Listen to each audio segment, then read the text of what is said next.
اوس زه د مفسرینو اقوال ذکر کوم.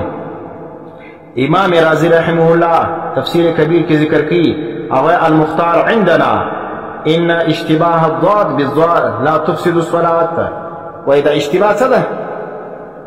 چې سړی راولاړ سي ضاد مشابه ادا کی د ضا سره په دې باندې المنځ نه فاسدیږي. ويدل عليه ان المشابهه حاصله بينهما.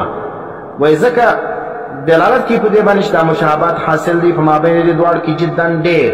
والتمیز عسیر په دې دوه مابین کې تمیز فرق کول چې کوم دا چیز ډېر مشکل دی.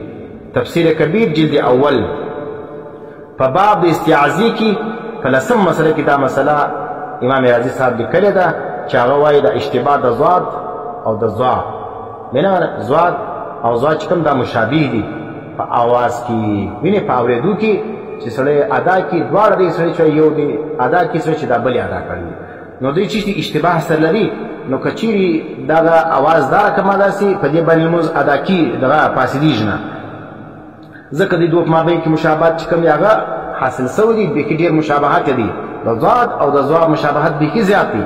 والتمیز عسیر تمیز مشکل دی. امام رازی صاحب وایي دې تمیز مشکل ده او خلک چې کوم هغه غدات وایي دا الله خو مې اورېدلي چې کتابونه لیکلي دي چې څوک دال وایي لیکن د غدات تذکره په کتابو کې نه ذکر چې خلک دې غدات وایي په غدات باندې خو بالکل مزنسی کیږي. علامات سیوطی رحمه الله ذکر کی اتخان کی ومنها لفظی ویا تجنیس دې ذکر کی دلته اقسام د تجنیس ومنها د تجنیس څخه هغه تجنیس لفظی دی بأن يختلفا بحرف دی وجه څخه توري وی لیکن داغه مخالفت چې راسي په یو حرف باندې توري یو رقم دی لیکن مخالفت په یو توري باندې راځي سره مناسب للآخر مناسبة لفظية كالضاد والضاد.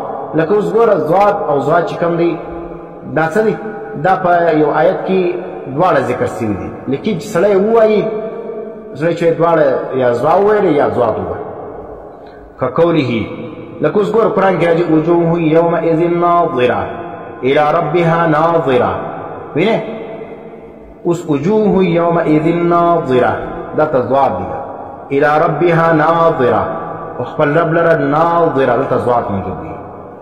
الاتقان صفحه نمبر 91 جلد نمبر 2 کی